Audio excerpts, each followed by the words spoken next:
Assalamualaikum warahmatullahi wabarakatuh. Hai sahabat beriman, apa kabar?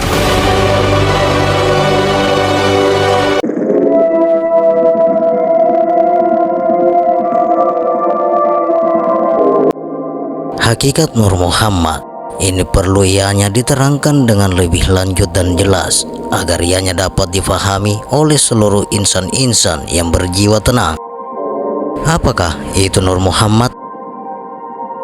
Sahabat beriman yang dirahmati oleh Allah Subhanahu wa Ta'ala, kali ini kami akan mengupas Nur Muhammad dan Nabi Muhammad, rahasia di dalam rahasia.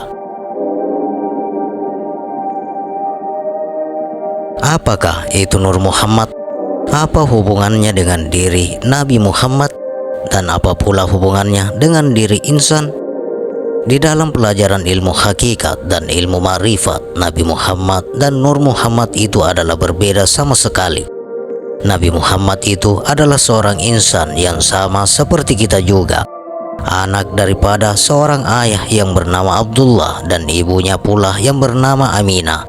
Lahirnya beliau di Mekah dan makamnya beliau di Madinah. Tetapi hakikat Nur Muhammad itu pula adalah cahaya atau ruh, yaitu jiwa yang tunggal, jiwa yang terpuji. Hakikat Nur Muhammad itu ada di dalam diri tiap-tiap insan, dan tentu sahajalah ianya adalah di dalam diri kita semua, sebagaimana ada di dalam diri para nabi Allah dan Rasulnya, serta wali-wali Allah Subhanahu wa Ta'ala. Nur Muhammad itu hanyalah ada satu saja, namanya ialah ada di dalam diri kesemua insan. Jikalau kamu memikirkan tentang perkara ini dengan akal pikiranmu semata-mata, maka kamu akan boleh menjadi bingung, keliru, dan pening.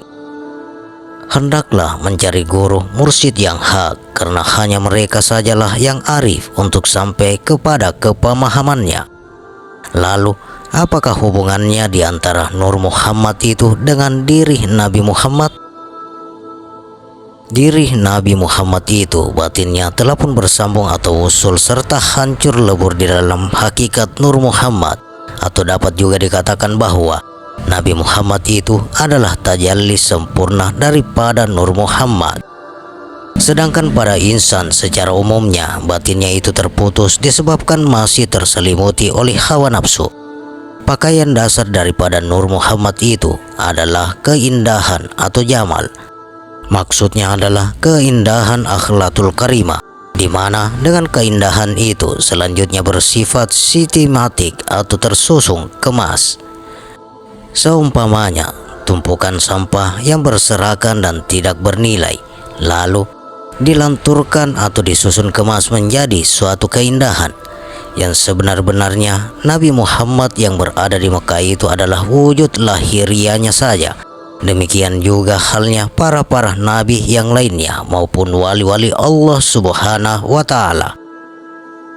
Kesemuanya itu pada hakikatnya tiada lain adalah tajalli daripada Nur Muhammad.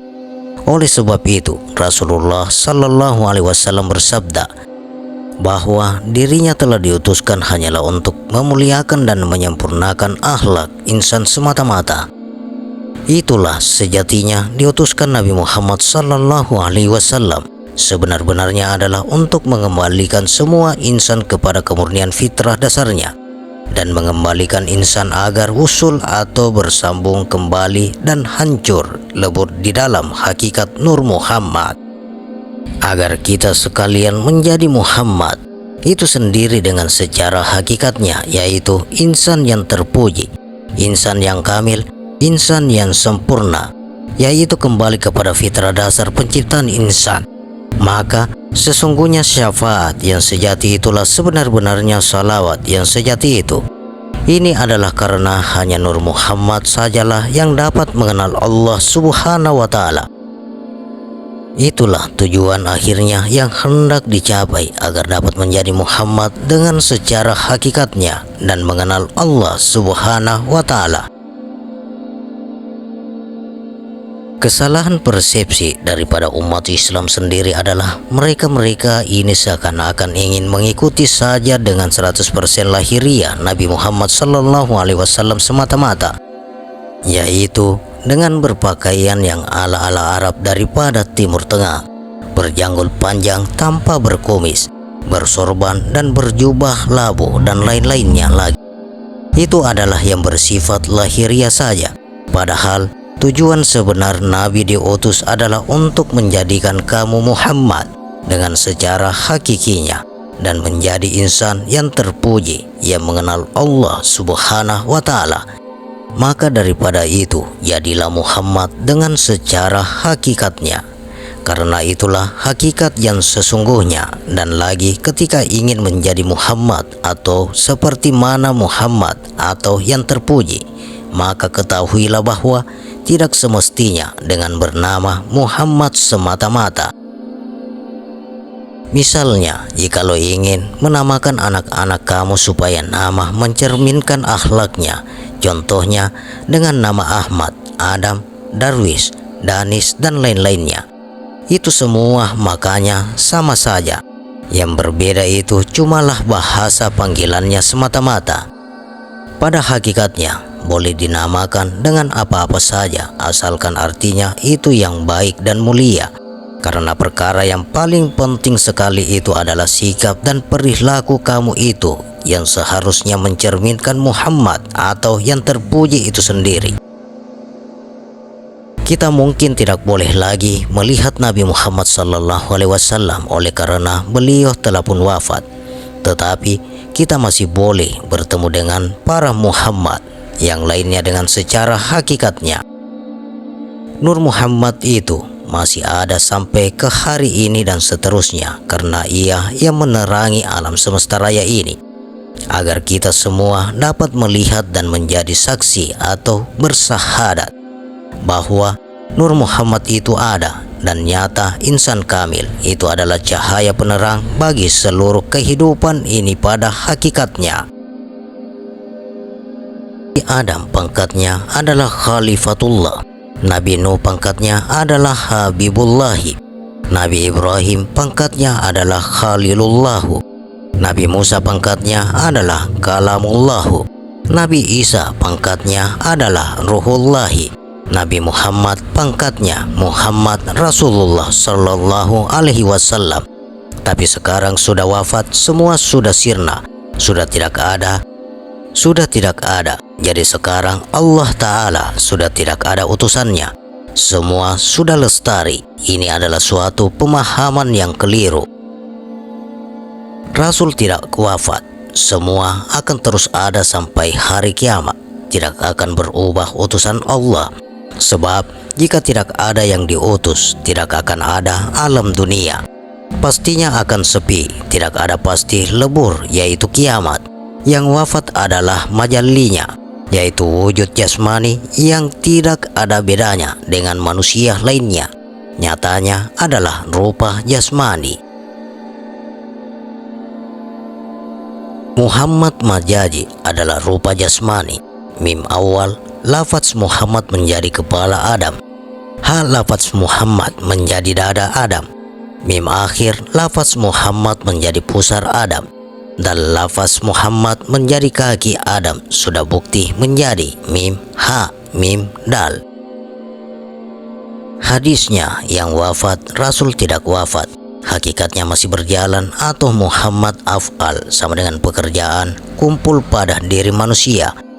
Keenam Rasul bergulung di dalam hidup.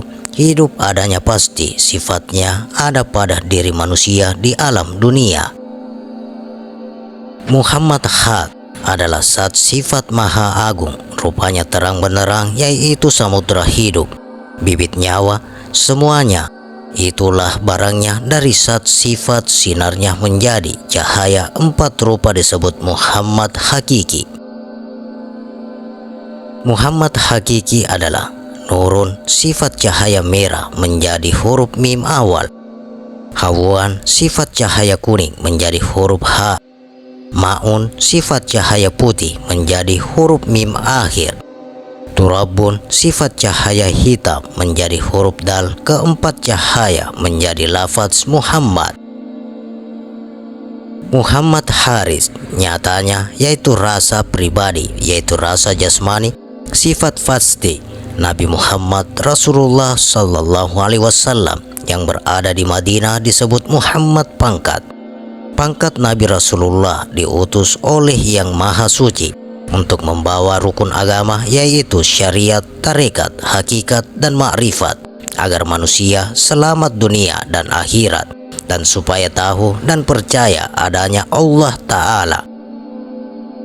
Sebab hanya Nabi Muhammad Sallallahu Alaihi Wasallam yang diberi makrifat kepada Allah, kepada zat sifat maha agung, karena mengalami mi'raj atau makrifat zat. Selain Rasul, tidak ada yang kebagian makrifat. Umatnya begitu juga, hanya baginda Nabi Muhammad Sallallahu Alaihi Wasallam saja kepada umat-umatnya. Pada waktu baginda Rasulullah Sallallahu Alaihi Wasallam masih hidup di Mekah, ilmu ini tidak digelar kepada umat-umat semuanya. Dikerjakan di Gua Hira, disebut Jabal Iqra. Ilmu ini hanya ditibatkan kepada para sahabat, terutama Sayyidina Ali bin Abi Thalib karamallahu wajhahu, supaya bisa turun-temurun kepada anaknya Imam Sayyidina Hasan wal Husain, dan terus kepada wali Rasul Syekh Abdul Qadir Al-Jailani bin Hasan wal Husain bin Sayyidina Ali bin Abi Thalib karamallahu wajhahu, dan akhirnya sampai kepada Syekh Syarif Hidayatullah rahimakumullah dan ke wali 9 di Cirebon. Nabi Muhammad Sallallahu Alaihi Wasallam adalah gudang atau khazanah ilmu lugawi dan nabawi.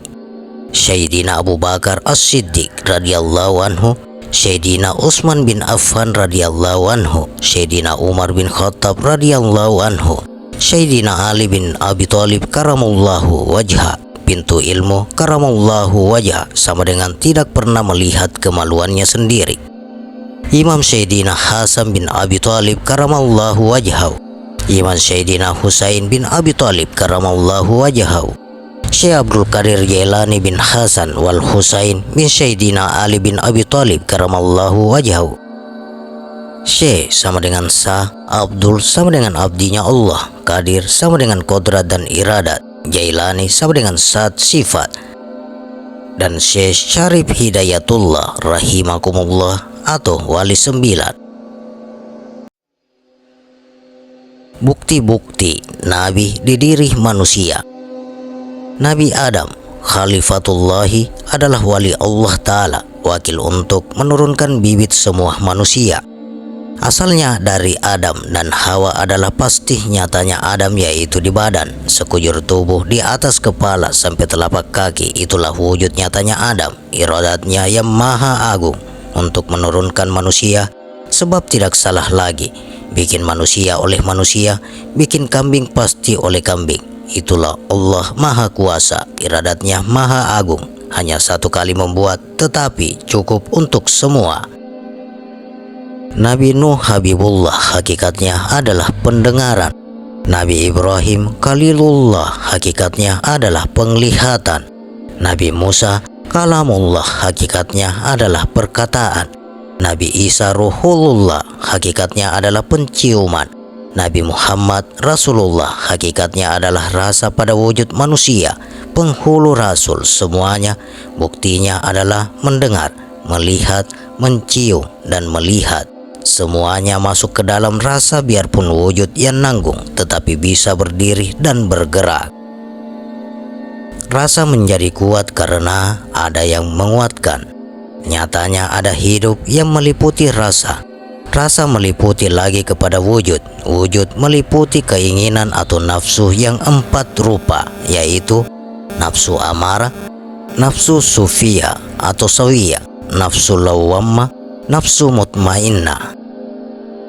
Nabi Muhammad Sallallahu Alaihi Wasallam sebelum diangkat menjadi Rasul telah berulang kali melakukan murakabah, mujahadah, muhasabah, tahannus, dan kalwat untuk mengasingkan diri dan mencari ketenangan jiwa. Diutus ke muka bumi untuk menyempurnakan akhlak batin manusia, membersihkan berhala yang ada di dada, yang pada waktu itu masyarakat jahiliyah sangat mengagungkan syair.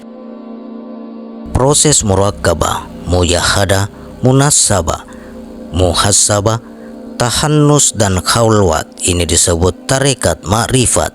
Tarekat adalah saat baginda Muhammad sallallahu alaihi wasallam berjuang untuk menegakkan agama Allah.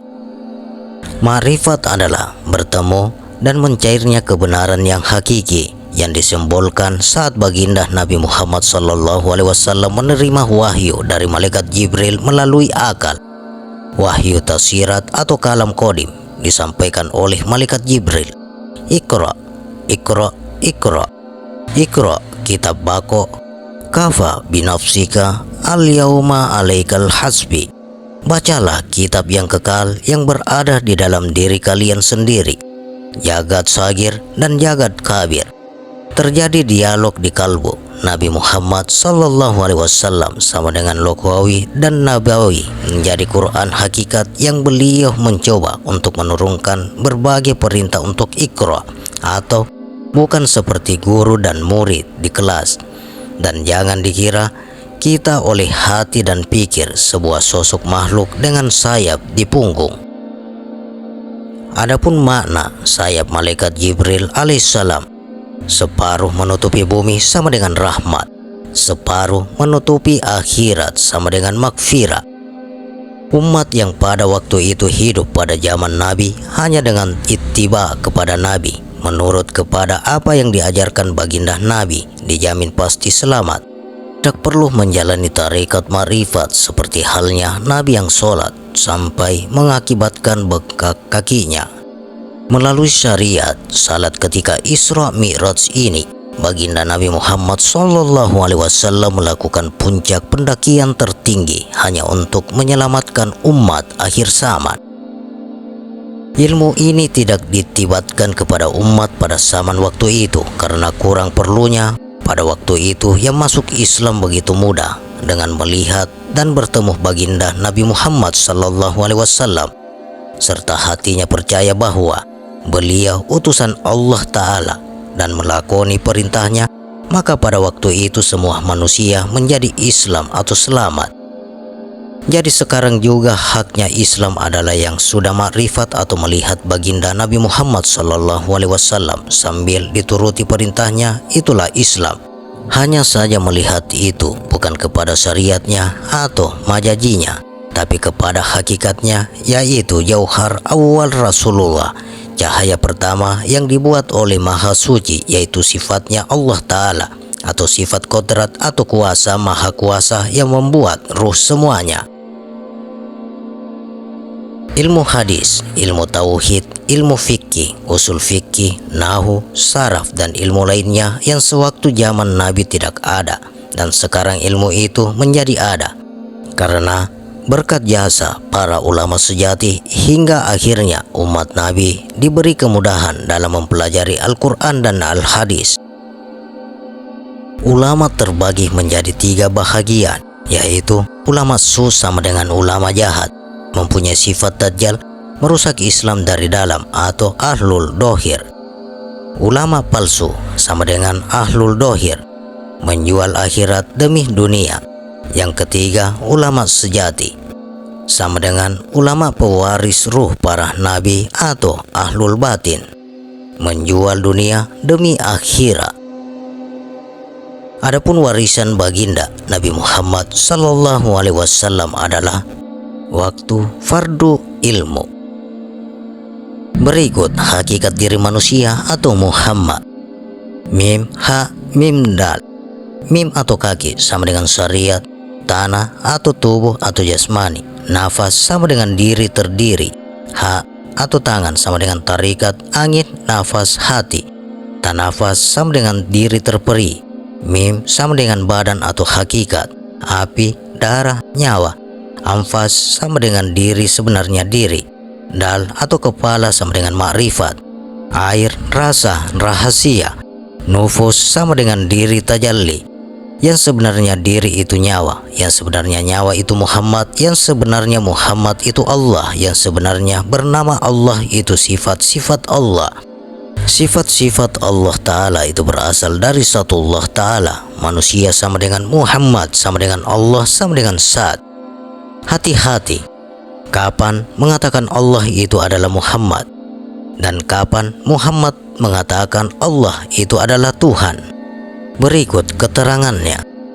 Awalu tajlisatullahi ta'ala bisifati, mula-mula timbul dari zat Allah Ta'ala kepada sifatnya. Awalu tajlis sifatullahi ta'ala bil asmi'ihi, mula-mula timbul sifat Allah Ta'ala kepada namanya. Awalu tajli asmudullahi ta'ala bil af'alihi, mula-mula timbul nama Allah Ta'ala kepada perbuatannya.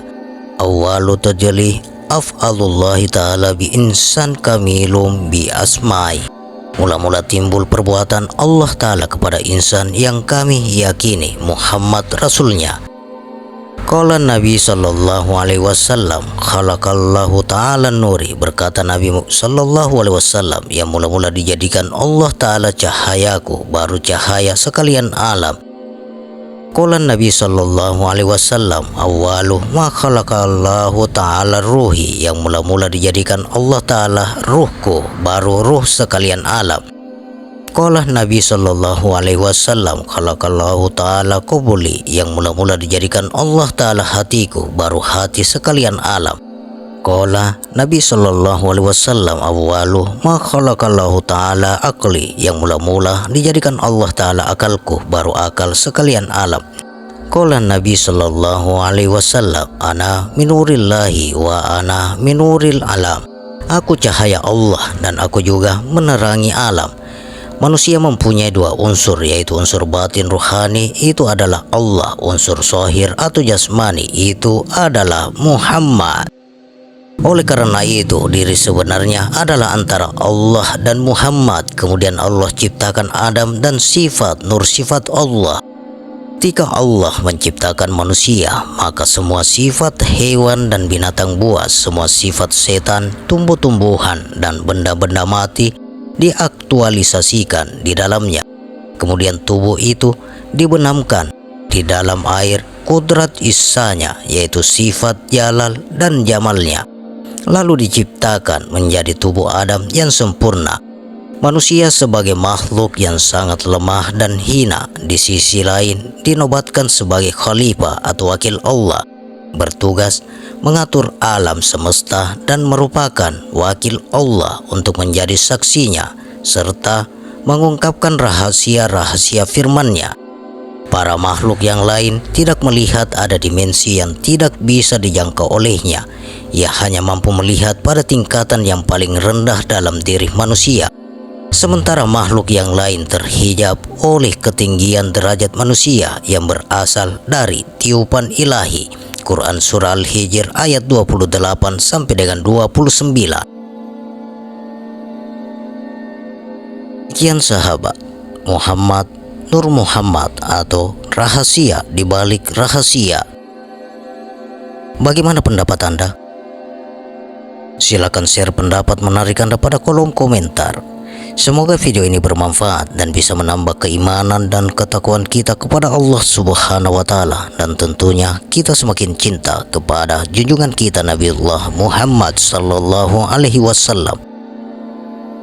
Terima kasih untuk sahabat yang telah menonton video ini. Sampai berjumpa kembali di video berikutnya. Wassalamualaikum warahmatullahi wabarakatuh.